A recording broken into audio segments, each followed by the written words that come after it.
에베소서 4장 17절부터 24절 말씀, 우리 한 목소리로 하나님의 말씀 같이 받겠습니다. 그러므로 내가 이것을 말하며 주 안에서 증언하노니 이제부터 너희는 이방인이 그 마음에 허망한 것으로 행함같이 행하지 말라. 그들의 총명이 어두워지고 그들 가운데 있는 무지함과 그들의 마음이 굳어짐으로 말미암아 하나님의 생명에서 떠나 있도다. 그들이 감각 없는 자가 되어 자신을 방탕에 방임하여 모든 더러운 것을 욕심으로 행하되 오직 너희는 그리스도를 그같이 배우지 아니하였느니라. 진리가 예수 안에 있는 것 같이 너희가 참으로 그에게서 듣고 또한 그 안에서 가르침을 받았을진대 너희는 유혹의 욕심을 따라 썩어져 가는 구습을 따르는 옛사람을 벗어버리고 오직 너희의 심령이 새롭게 되어 하나님을 따라 의와 진리의 거룩함으로 지으심을 받은 새 사람을 입으라. 아멘. 우리 지난주에 우리는 반드시 성장해야 됩니다 라는 주제로 그 하나님의 말씀을 함께 나누었습니다. 우리가 성장하는 것은 하나님의 뜻이라고 그랬죠. 네, 우리가 예수님의 수준까지 자라나는 것은 우리를 향하신 하나님의 가장 좋은 뜻입니다.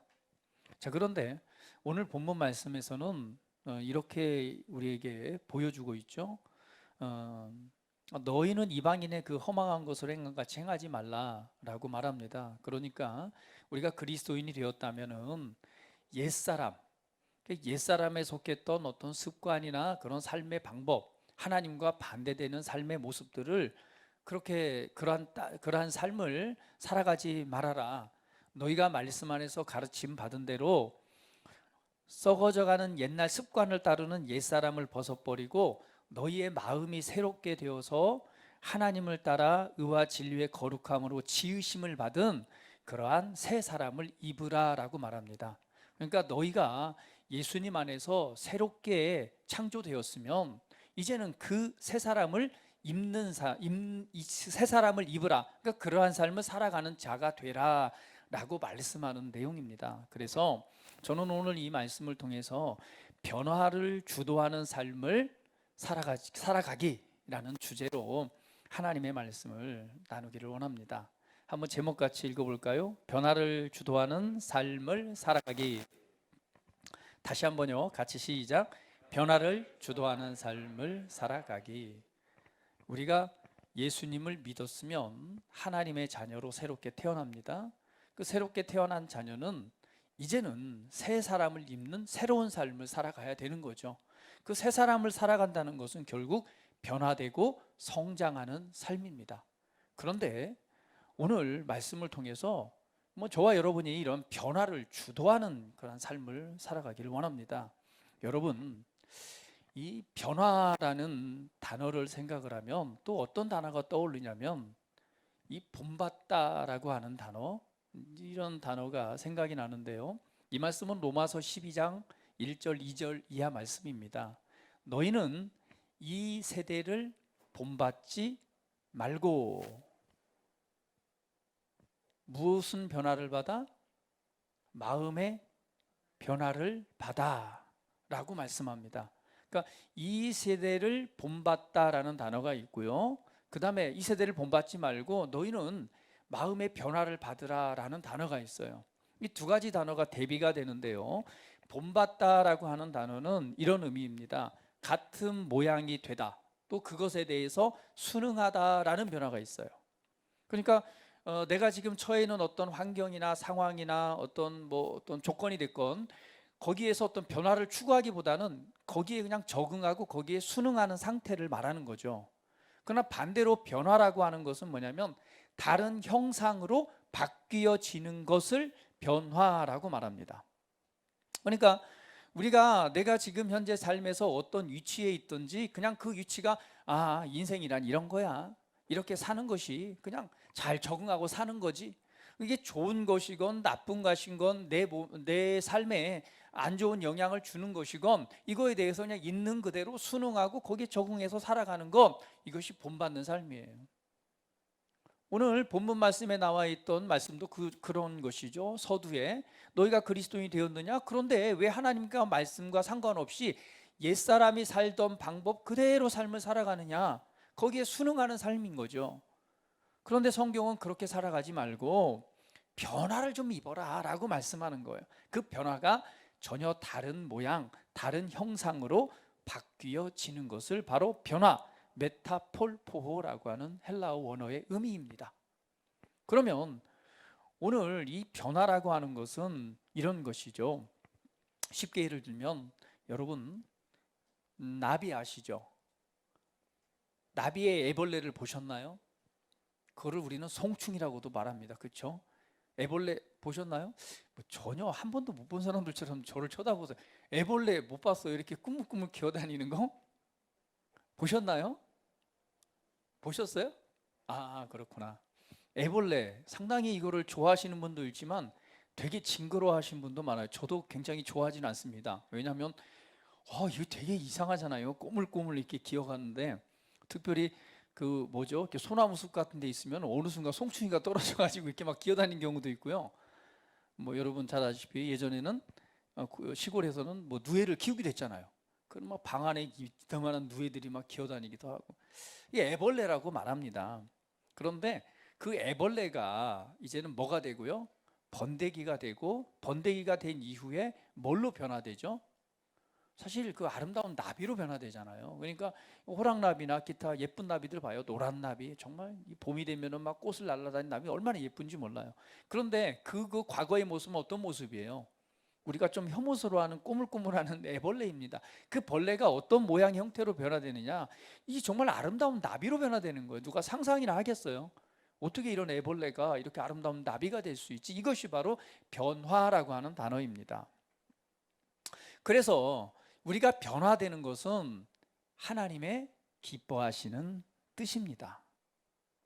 자, 그래서 저는 이 변화를 주도하는 삶을 우리가 좀 살아가 보자 라는 측면에서 하나님의 말씀을 함께 나누겠는데요. 먼저 제가 준비한 영상 한번 보고 말씀 계속 나누도록 하겠습니다. 뭐 다른 영상이 아니고 애벌레예요. 나비.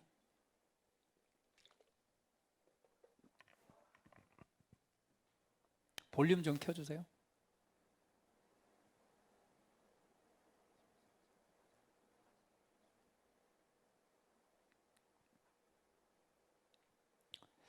제가 예배 전에 반드시 연습을 하라고 얘기를 했거든요. 참 변화가 필요해요. 그러나 저는 긍휼과 사랑으로 다 이해합니다. 오늘 예배 빨리 끝내달라고 그랬는데 저 볼륨 올리는 게 달라요. 옆에 거. 그 안쪽에 거 말고 저 옆에 거. 제가 왜 그런가 봤더니요. 원래 저 유승이가 저걸 하고 있는데 잠시 화장실을 가셨나 봐요. 볼륨 올리는 게 이쪽 거 오른쪽 거 말고요. 또 하나가 더 있어요. 거기를 이 무트 버튼을 끄셔서 한번 올려보세요. 아마 3.5파이 잭으로 위에 꽂혀 있는 거 몇 개가 있을 거예요. 그리고 테스트 한번 해보세요. 자, 오늘 이게 이 볼 장면은요, 사실은 여기 그 번데기가 나비로 변화되는 그 과정인데요. 아까 설명드린 것처럼 이게 참 굉장히 신비해요. 야, 정말 이렇게 이런 일도 있구나, 이렇게 변화되는구나 하는 3분짜리 영상인데요. 아무 일도 일어나지 않는 것처럼 보입니다. 하지만 안에서는 자연의 기적이 일어나고 있죠. 나비의 변태입니다. 내부에서 분비된 효소가 안에 있던 애벌레를 완전히 소화시켜 버렸습니다. 심장과 신경계도 모두 사라졌죠. 그리고 그 상태에서 지난 20일 동안 변형이 일어나면서 새롭게 태어날 준비를 마쳤습니다.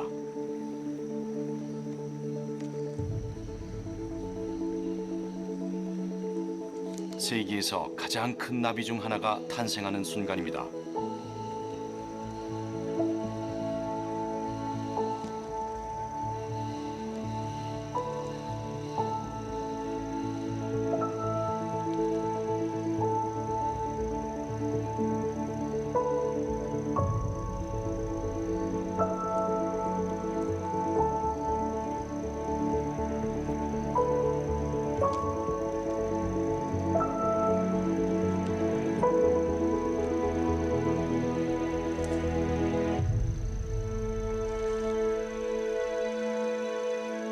하지만 아직은 날 수 없습니다. 지금은 가장 연약한 시기입니다. 구겨진 날개에 혈액이 공급되면서 아름다운 나비가 모습을 드러냅니다.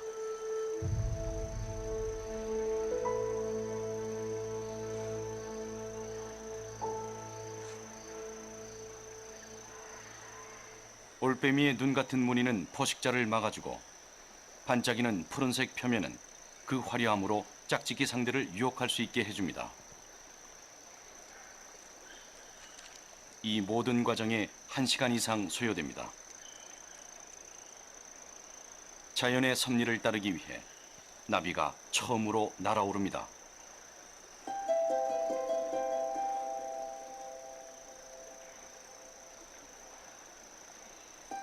그리고 먹이를 찾아 숲속으로 들어갑니다. 수컷 모르포 나비는 숲속의 물가를 날아다니며 암컷을 찾아다닙니다.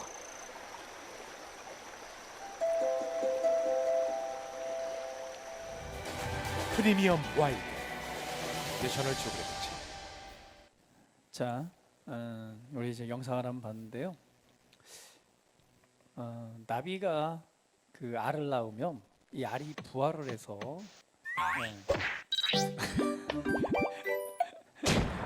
Subscribe me. 제가 예배 좀 끝나고 좀 특별 훈련을 좀 거기 저기 이따 끝나고 집합하세요. 화장실 뒤로 막 이렇게 특별 훈련 좀 시켜야 될 것 같아요. 자, 나비가 알을 낳게 되면은요, 이 알이 부화되면서 애벌레가 됩니다. 근데 그 애벌레의 본래 모습은 뭐예요? 하늘을 나는 아름다운 나비죠. 첫 번째는 애벌레의 상태입니다. 이거 너무나 우리의 신앙과 닮아 있죠. 우리가 첫 번째 태어나게 되잖아요. 그거를 우리의 육신의 부모로부터 태어나는 것을 첫 번째 탄생이라고 말합니다. 누구나 부모님이 계세요. 그 아버지의 씨를 받아서 우리가 태어나게 됩니다. 이것을 첫 번째 탄생이라고 말합니다. 첫 번째 탄생하게 되면은요, 애벌레처럼 땅을 기어다니는 삶을 살아가요. 그런데 예수님께서 이렇게 말씀하시죠. 야, 너희가 거듭나지 아니하면 하나님의 나라를 볼 수가 없어. 땅에 기어다니는 애벌레가 어떻게 그 하늘 위의 삶을 알겠어요? 근데 예수님께서 동일한 말씀을 하세요. 야, 너희가 거듭나지 아니하면, 그러니까 이런 말이죠. 너희가 새롭게 태어나지 아니하면 하나님의 나라를 볼 수가 없어. 그랬더니 그때 니고데모라는 사람이 이렇게 말하죠. 아니, 그 무슨 말씀이세요? 내가 이렇게 나이가 먹고 성년이 됐는데 어떻게 제가 엄마 뱃속에 들어갔다가 다시 나올 수 있어요? 그게 가능합니까? 그랬더니 예수님께서 말씀하시죠. 야, 내가 지금 육신적으로 태어난 걸 얘기하는 게 아니야. 사람은 한 번 더 태어나야 되는데 이제는 하늘로부터 영적으로 새롭게 태어나는 일이 있어야 돼 라고 말하는 거예요. 오늘 우리는 지금 첫 번째 태어나서 과연 애벌레의 삶을 살고 있는가 한번 생각해 보셔야 돼요. 근데 제가 여기 계신 분들은 보니까 다 거듭나셨습니다. 애벌레의 삶은요, 땅을 기어다니는 삶이죠. 그때에 우리는 좀 이 부분에서 이해될 필요가 있습니다. 과연 변화라고 하는 건 뭔가 다른 형태로의 변화예요. 애벌레의 삶이 진짜가 삶이 아니라 진짜 삶이 있는 거죠. 진짜 삶은 어떤 삶이에요?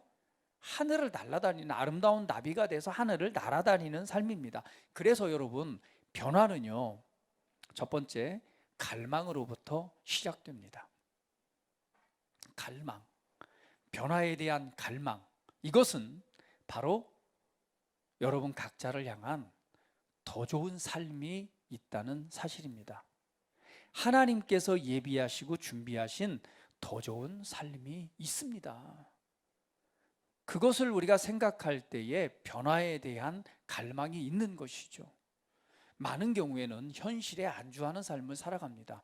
아니요, 하나님께서 준비하신 더 좋은 삶이 있습니다. 우리 옆 사람 보시면서 당신을 향한 더 좋은 삶이 있어요. 더 좋은 삶이라고 하는 것은 이런 것입니다. 우리가 보편적으로 인생을 살아간다면 참 걱정, 근심, 염려, 그리고 환난, 수많은 도전, 그리고 그걸 통해서 문제가 계속 발생하는 삶. 어제도 우리 잠깐 좀 어떤 분을 만났는데 그러더라고요. 올 한 해는 뭐가 꼈나 봐요. 사기당하고 또 힘든데 또 안 좋은 일이 생기고 얼마나 문제 많은 삶에서 그냥 얼마나 힘들어하는지, 그리고 일을 하시는데 도대체 내가 일을 왜 해야 되는지 모르겠다고, 일에서 다 이거 지금 사기 맞은 거 문제 생긴 거 다 이걸 해야 되는데 참 힘들다고 이런 말씀을 하시더라고요. 문제가 많은 삶. 그러나 여러분 기억하세요. 하나님은요, 지금 우리가 행복하기를 원하십니다. 하나님은 당신이 행복하기를 원하세요. 하나님 안에서 하나님의 은혜를 누리는 행복한 삶을 살아가기를 원하시는 것이 하나님의 첫 번째 뜻입니다. 옆 사람 보시면서, 하나님은 당신을 사랑하셔서 당신이 행복하기를 원하세요.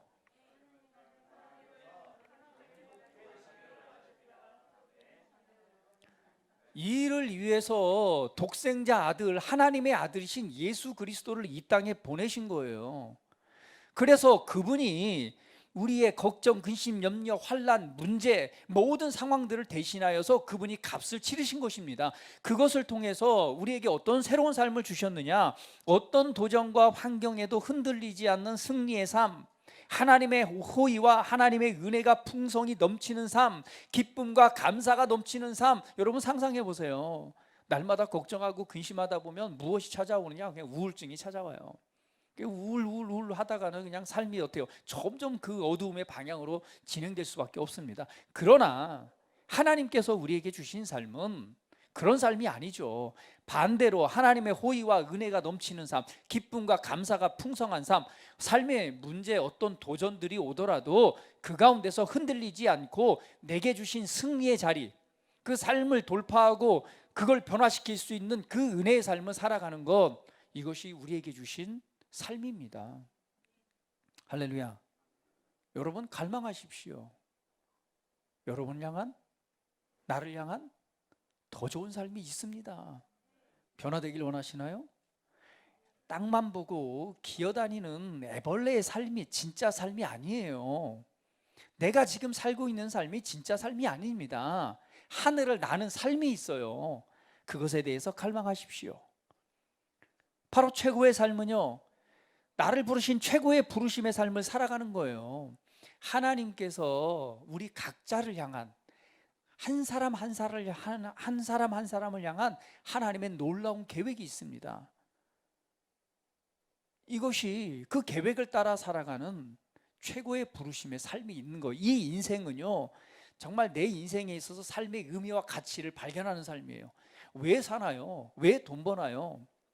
왜 사나요? 이 질문에 대해서 글쎄요, 왜 살기뇨? 그냥 뭐 돈 많이 벌고 성공하는 삶을 살아가는 거죠. 행복하게 살기 위해서 내가 만족하는 삶을 살아가는 것이죠. 그렇지 않습니다. 내 인생에 있어 의미 있는 삶, 정말 가치 있는 삶, 내 인생을 돌아봤을 때 나는 정말 최고의 삶을 살았다라고 고백할 수 있는 그러한 삶이 있습니다. 오늘 우리가 그러한 삶을 살아야 되지 않겠습니까?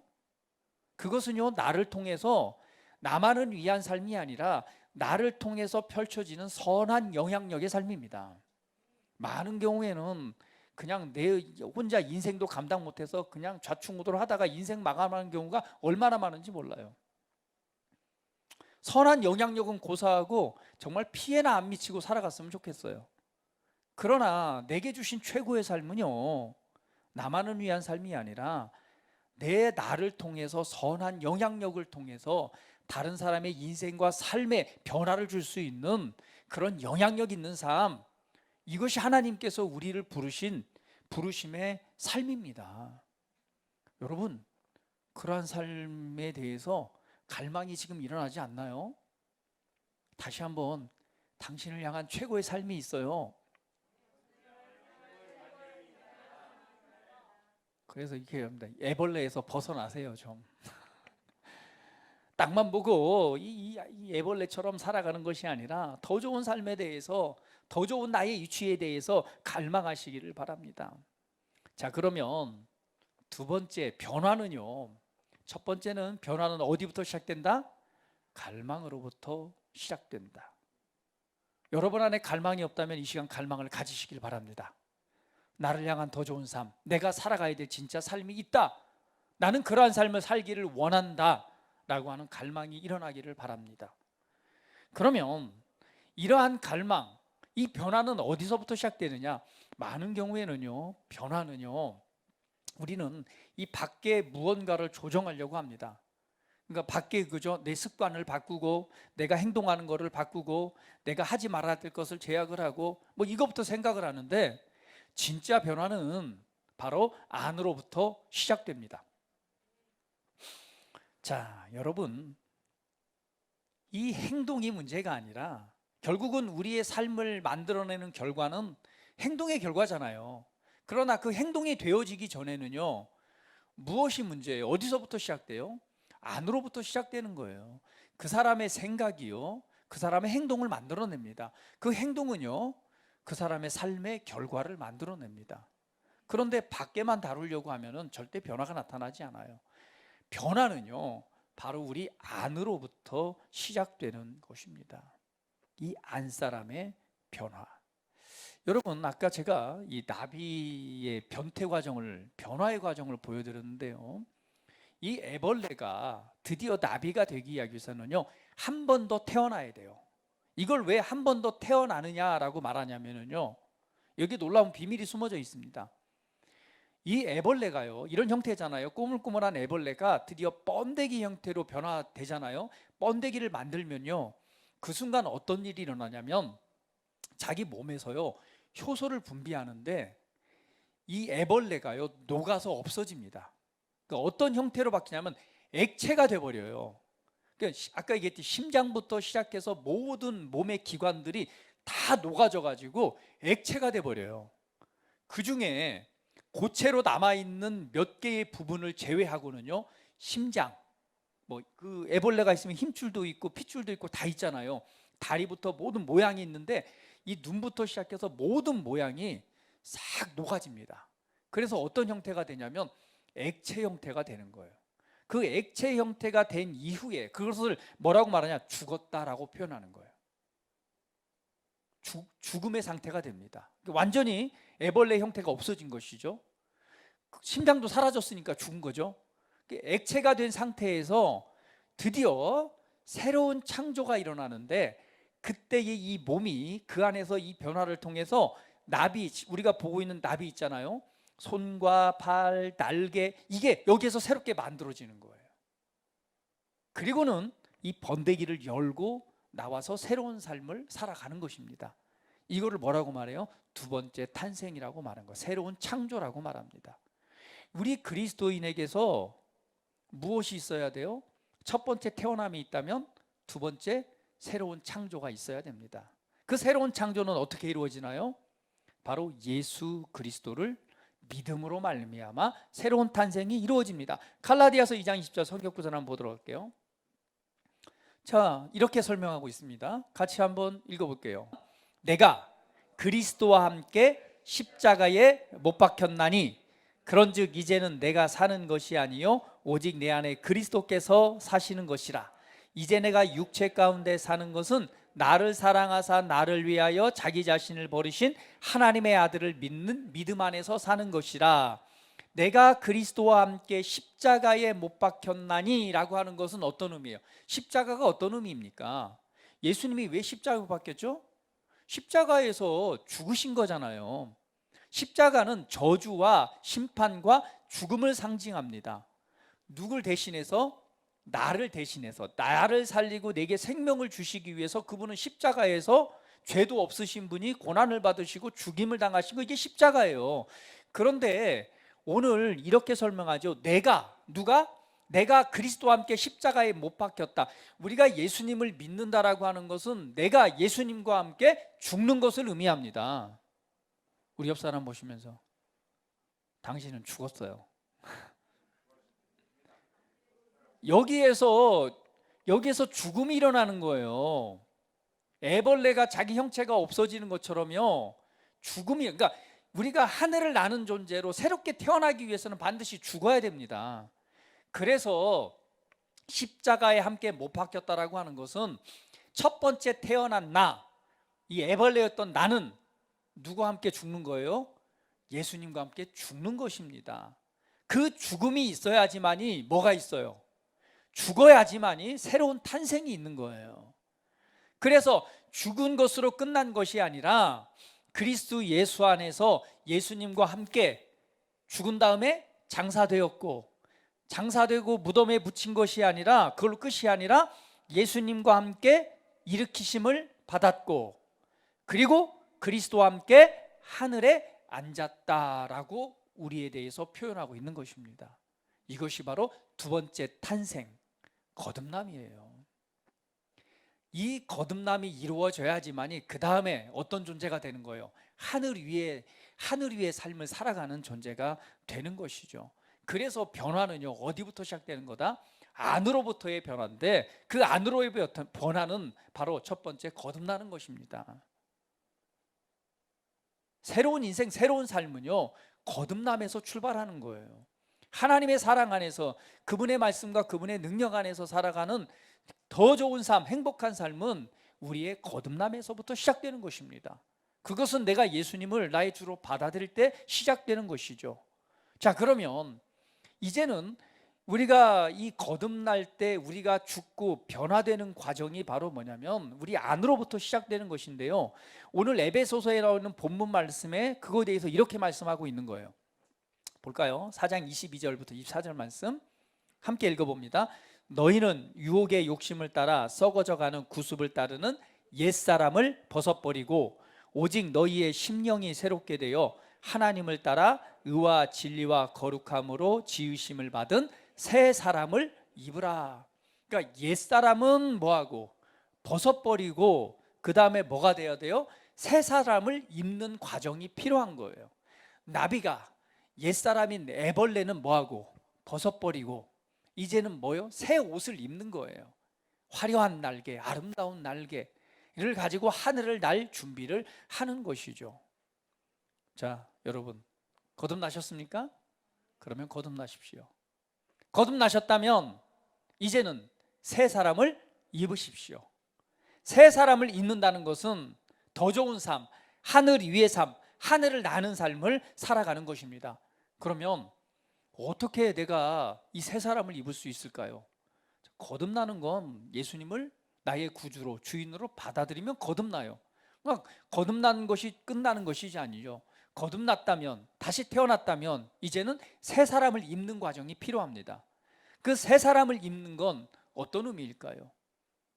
새 사람을 입는다라고 하는 것은요, 그 변화는 어디서부터 시작되느냐? 바로 생각과 마음의 변화입니다. 변화는 어디서부터 시작된다고요? 생각과 마음에 대한 변화입니다. 자, 생각과 마음의 변화라고 하는 것은요, 우리가 진짜 삶, 하늘을 나는 삶을 살아가기 위해서는 새 사람을 입어야 돼요. 나비가 되는 과정이죠.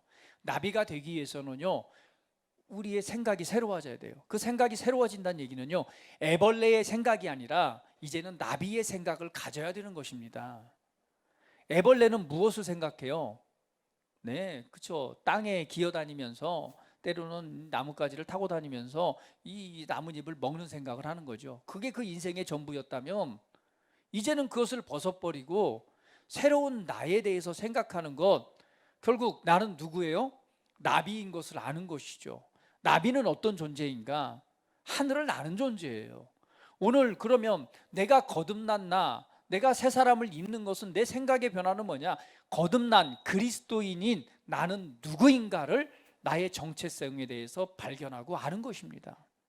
할렐루야. 내가 누구인지 아나요? 우리 옆 사람 보시면서 당신이 누군지 아세요?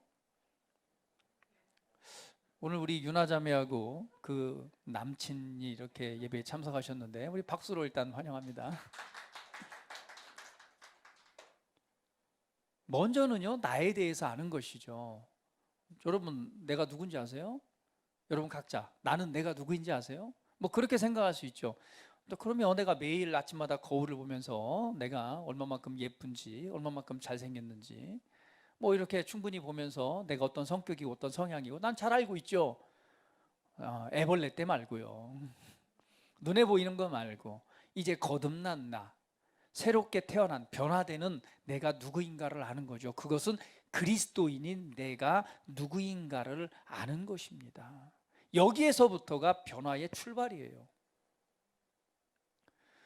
내가 누구인가를 알 때 내가 그러면 이 땅에서 어떠한 삶을 살아가는 자인가를 아는 거죠. 애벌레 때는 모르는데 이제는 아는 거죠. 아, 나는 애벌레가 아니고 이제는 나는 하늘을 날아가는 존재야. 나는 날개가 있는 아름다운 존재야. 나는 날개가 있어서 하늘을 훨훨 날아다니면서 내가 살아갈 수 있는 존재야라는 걸 아는 거죠. 그때 뭐예요? 계속해서 변화를 입는 거죠. 날개가 펴지고 드디어 날개짓을 통하니까 어때요? 드디어 하늘을 나르기를 시작합니다. 내가 누구인가를 알 때 드디어 하늘을 날 수 있는 거예요. 그러면 그리스도 안에서 새롭게 지어진 내가 누구인가를 아는 거죠. 기억하십시오. 그리스도인은 나는요, 하나님의 실제적인 아들입니다. 아들이기 때문에 아들의 삶을 살아가는 것이죠. 그 아들로 태어날 때 하나님께서 하나님 속에 있는 생명을 내게 주신 것이죠. 내 안에 있는 하나님의 생명은 소멸하지 않는 생명입니다. 이 생명이란 건 놀라운 거예요. 우리 인생에서 한번 태어날 때 인간적인 생명을 가지고 태어나잖아요. 이 생명은 유한한 생명입니다. 죽습니다. 누구나 죽어요. 이 땅에 정말 안 죽는 사람이 없어요. 안 죽는 사람 제가 딱 2사람 봤어요. 2사람인 거 맞나요? 아니구나. 3사람은 되겠네요. 모세도 죽긴 죽었다고 했지만 시신을 발견되지 못한 거 보니까 죽었는지 아마 죽었죠. 모세는 죽고 시신은 저기 했겠죠. 안 죽은 사람이 있어요. 누가 안 죽었죠? 성경에서 죽지 않고 하늘로 올라간 사람. 예? 뭐라고 누구요? 엘리야. 엘리야도 하늘로 살아있는 채로 하늘로 올라갔지. 죽지 않고. 또 누가 있어요? 에스더? 그렇죠. 하나님과 동행한 에녹이 그렇습니다. 죽음을 보지 않고 간 2사람 외에는 나머지는요 다 죽었어요. 다 죽음을 맞이했습니다. 그러나 오늘 하나님께서 이러한 생명이 아니라 우리에게 영생하는 생명을 주시기 위해서 독생자들 예수님을 보내신 것이죠. 그래서 하나님 속에 있는 영원한 생명을 우리 안에 주셨습니다. 그래서 거듭날 때 우리가 새로운 생명을 받는데 그것이 내 안에 있는 하나님의 생명입니다. 그 생명은 사람들의 빛이다 라고 말하는 거예요. 그러면 그 생명을 받았다면 내 안에 빛이 빛나고 있는 것입니다. 그러면 어둠에 속한 것은 뭐예요? 어둠이란 것은 악에 속한 것이죠. 우리를 파멸과 멸망으로 이끄는 것들입니다.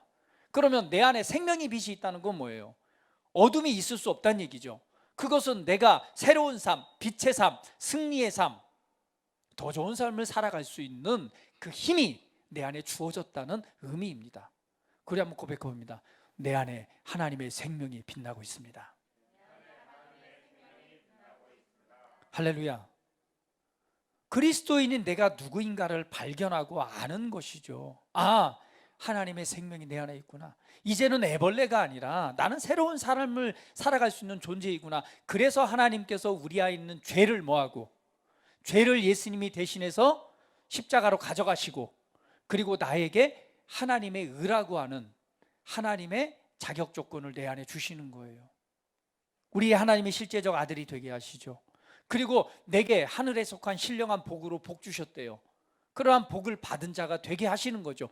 내가 누구인가를 알 때에 우리는 그 생명 안에서 생명을 가진 거 알기 때문에 생명 안에서 빛이 나타나는 삶이 살아가는 것이고요. 하나님의 아들인 걸 알 때에 드디어 지배당하는 삶이 아니라 오히려 상황을, 내 안에 있는 환경들을 조정하고 다스리고 그걸 주장하는 권세 있는 삶을 살아가는 것입니다. 할렐루야. 예수님의 모습을 보세요. 일렁이는 이 바람으로 인해서 막 파도가 칩니다. 제자들이 무서워서 떨잖아요. 떨어서 이 배가 침몰될까 봐.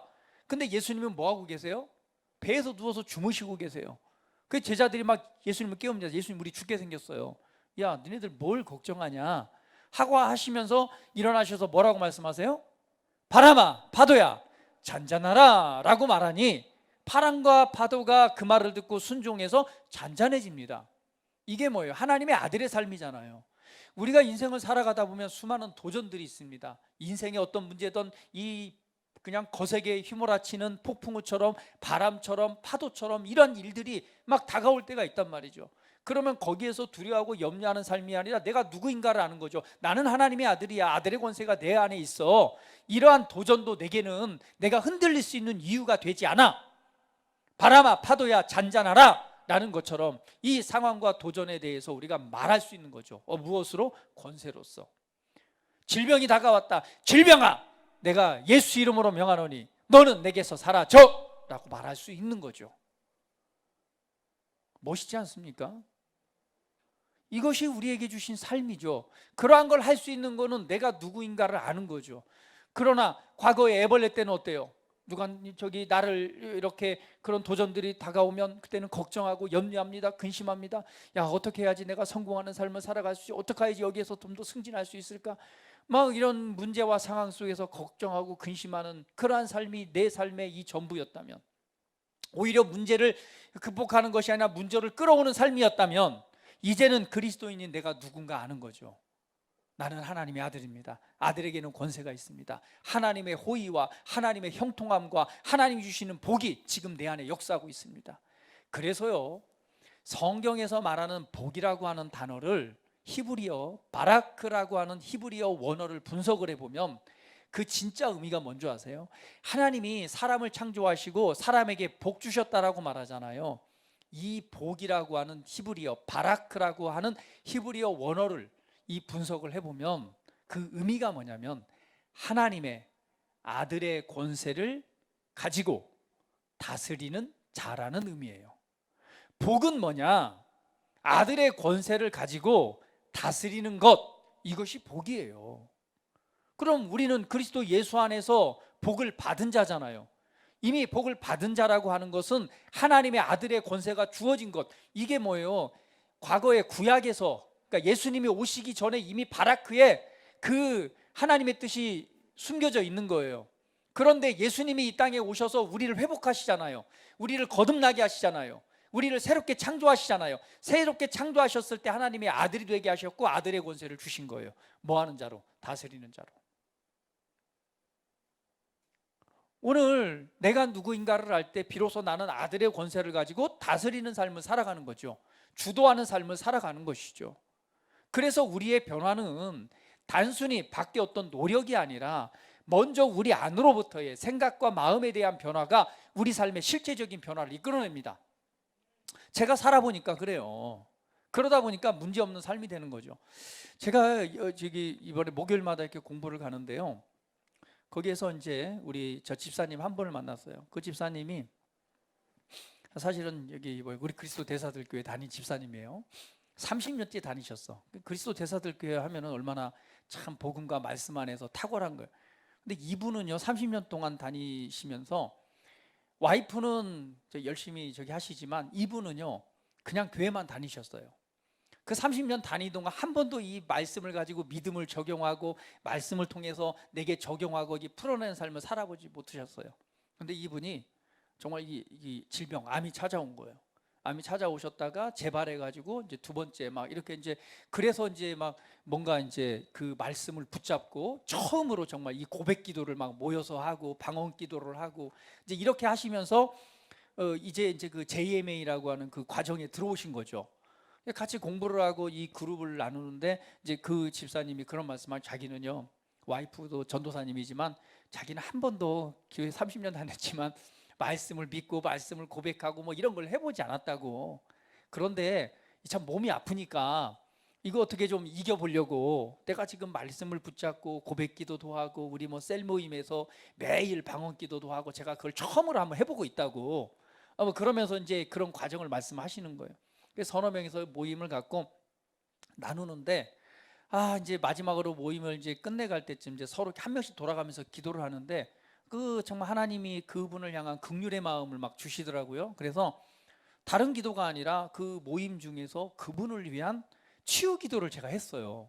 그 마음이 감동이 돼서 하나님, 우리 집사님 하나님 사랑하십니다. 정말 우리 집사님 안에 하나님께서 하나님의 생명을 주셨습니다. 그 생명이 빛으로 지금 역사하고 있습니다 라고 하면서 치유에 대한 기도, 생명을 풀어놓는 기도를 막 했어요. 그런데 이 집사님이 기도가 끝나고 나서 이런 말씀하신 거죠. 목사님, 저는요 이런 경험을 처음 했어요. 방금 치유받았습니다. 이렇게 말씀하시는 거예요. 자기는 영적 어떤 체험들은 안 해봤는데 이 기도를 하시는 순간에 하나님께서 자기를 만지시는데 나 치유받았습니다 라고 말씀하시는 거예요. 그러고 나서 이제 3월 달에 그랬는데 이번에 이제 항암도 다 끝나고 다 끝나셨는데 이번에 이 마지막에 또 지난주죠 만났을 때 또 말씀하시는 거예요. 나한테 끝나면서 다시 막 악수를 하면서 목사님 감사해요. 제가 그때 치유받았습니다. 그때 저는 그런 경험을 처음 했어요. 30년 교회 다닐 때 처음 했어요. 또 영적 체험을 처음 했어요. 정말 그때 기도 가운데 이렇게 하나님이 만지시는 걸 전 처음 경험했어요. 그러고 나서는 막 감사하다고 그래서 아니요. 집사님이 이제 말씀을 붙들고 변화에 대한 갈망이 있었기 때문에 하나님께서 하신 것입니다. 하나님께서 치유하시고 집사님의 믿음을 통해서 그 역사를 이루신 것입니다. 라고 이렇게 이제 고백하고 헤어졌어요. 무엇이냐? 우리가 변화라고 하는 것은 갈망이고 그 변화는 어디서부터? 안으로부터의 변화입니다.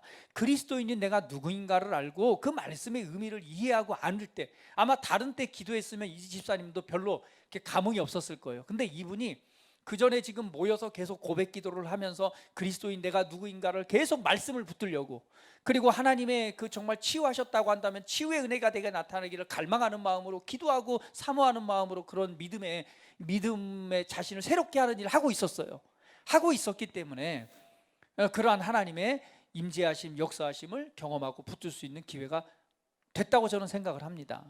그러니까 결국 우리 안의 변화는 갈망으로부터 비롯되고 더 좋은 삶을 향해서 그리스도인인 정체성, 내가 누구인가를 아는 것부터의 믿음의 출발이기 때문에 오늘 이 은혜의 자리에 서시는 여러분들이 되시기를 주님의 이름으로 축복을 드립니다. 그래서 마음과 생각의 변화는 우리의 관점을 바꾸는 거예요. 관점을 바꾼다는 얘기는 그런 거죠. 자연적인 영역에서나 그러니까 이 육신적인 나를 바라보면 여러분 자신에 대해서 만족하는 사람이 얼마나 있겠어요. 제가 보니까 우리 유나 자매님 남자친구를 봤더니 진짜 이 송충이 눈썹, 야 이거는 정말 봐도 스스로 만족할 것 같아요. 눈썹이 송승헌처럼 얼마나 이렇게 진한지. 뭐 그거 외에 여러분들 자기 외모에 만족하시는 분 계신가요? 아 역시 우리 참. 야 우리 언약이 그렇죠. 역시 이 변화된 사람은 달라요, 그죠? 사실 자연적인 영역 안에서 자기 자신을 돌아보면 그렇게 만족한 것보다는 부족한 것, 연약한 것이 보이는 게 맞는 거죠. 그렇게 생각하고 또 그 부분을 생각하다 보니까 때로는 좌절, 실망, 낙심들이 들어오고 때로는 그것을 하다 보니 내 삶의 인생을 돌아보면 생각하다 보니 그 우울감과 절망감이 사로잡아서 더 이상 내 삶을 발전하지 못하게 하는 것이 맞습니다. 그러나 관점을 바꾼다고 한 얘기는 이제는 육신적으로 나를 바라보는 것이 아니라 하나님께서 나를 바라보시는 관점으로 바꾸는 거죠.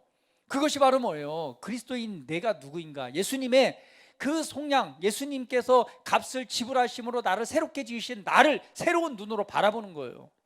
하나님의 관점으로 나를 바라보기를 시작하는 것, 여기가 바로 믿음의 출발입니다. 오늘 그리스도인인 내가 누구인가? 나는 그리스도 안에서 모든 것을 할 수 있다. 나는 사랑받는 하나님의 아들이다. 사랑받고 존귀함을 받는 자녀다라고 여겼을 때, 그것을 받아들일 때 어떻게 하느냐? 예를 들면 삶을 살아가다가 사람들이 나에 대해서 평가하는 일들이 있습니다. 그 평가를 듣다 보면은요 상당히 마음이 낙심되고 좌절돼요. 그러나 그리스도 안에 내가 누구인가 하나님의 관점으로 바라보는 사람들은 그 말들을 거절합니다. 당신이 나를 평가할 수 없어. 나를 평가하고 판단하실 분은 오직 하나님이야. 그런데 하나님이 나를 최고의 작품이라고 말해. 나 자신에 대한 진짜 정체성을 발견하고 실망하거나 좌절하는 것이 아니라 그 자리에 서서 말씀에 나를 비추어서 변화되는 삶으로 내 삶을 조정해 나가는 것이죠. 이것이 그리스도인의 삶입니다. 변화를 주도해 나가는 자. 바로 변화는 우리 안으로부터의 변화고 그 안으로부터는 생각과 마음에 대한 변화입니다. 그러면 이제 변화는 뭐냐? 마음과 생각이 변화되었다면 이 변화와 우리가 이 마음과 생각의 변화와 실제 변화의 자리에는요 이 갭이 있는데, 그죠? 땅 위의 삶과 하늘을 나는 삶 위에는 갭이 있어요. 그걸 연결하는 통로가 있는데 이것이 바로 믿음이라는 것입니다. 믿음이라는 원리가 이거를 연결해서 그러한 삶을 살아가게 하는 것이죠. 그래서 믿음은 뭐 하는 것이다? 풀어놓는 것이다. 상황과 느낌과 환경과 상관없이 믿음을 풀어놓는 자의 삶. 변화된 생각의 변화를 내가 경험했다면, 생각의 변화를 취했다면 이제 그렇게 말하고 그렇게 행동하는 자의 삶이 된다면 여러분의 있는 삶은 변화될 것입니다. 그래서 예수님을 믿고 내 안에 어떠한 삶의 문제 환경이 있건 오늘 그것에 대해서 하나님의 말씀을 연결해서 믿음으로 풀어내는 삶, 여기에 믿음을 걸음을 내딛기 시작하십시오. 그것이 변화를 주도하는 삶입니다. 절대 머물러 있으면 변화되지 않습니다. 더 좋은 삶에 대해서 갈망했다면 이제는 믿음의 걸음을 내딛으십시오. 믿음의 걸음을 내딛기 시작한다면 여러분의 삶은 달라질 것입니다. 갈망함으로 하나님의 말씀 믿음으로 취하시고 나아가십시오. 그러면 여러분의 삶은 변화될 것입니다. 변화를 주도하는 삶이 될 것입니다. 우리 옆 사람 보시면서 이제 변화되십시오. 변화를 주도하는 삶을 살아가세요.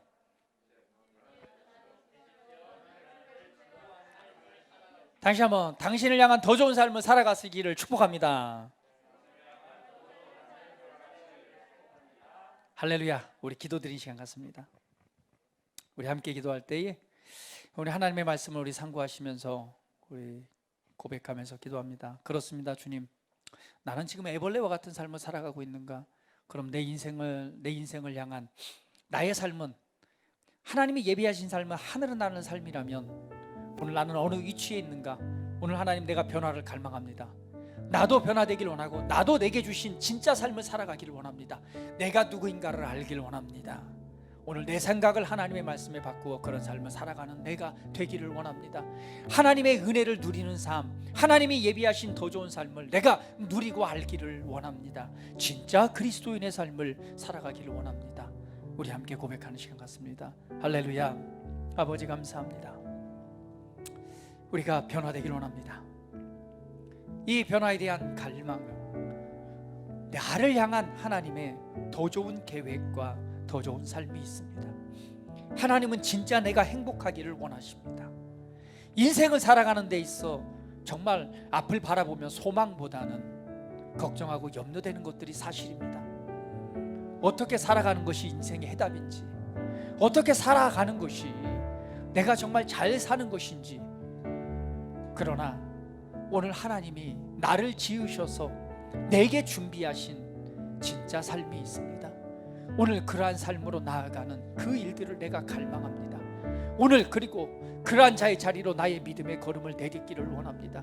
하나님, 그 방법을 알기를 원하고 그 원리를 이해하기를 원하고 그리고 그걸 내 삶에 적용해서 진짜 내가 행복하고 변화를 주도하고 그리고 선한 영향력을 나타낼 수 있는 나를 향한 최고의 부르심의 삶을, 그 삶을 바라보고 그 삶으로 나아가기를 원합니다. 살아계신 하나님, 이 시간 우리 각 사람 심령 속에 충만하도록 임하셔서 감동하시고 말씀하시고 믿음 더하시옵소서. 이 갈망을 이루어드리는 진짜 삶을 살아가는 우리 하나님의 아들들로 축복하시옵소서. 그 삶을 발견하게 하시고 알게 하시고 믿음으로 취하고 살아내는 그런 하나님의 자녀들의 삶으로 축복하시옵소서. 감사합니다. 찬양합니다. 경배합니다. 새롭게 하신 주님의 은혜를 우리가 기뻐합니다. 이 시간도 기쁨으로 소망 가운데 하나님의 행하신 위대한 일들을 바라봅니다.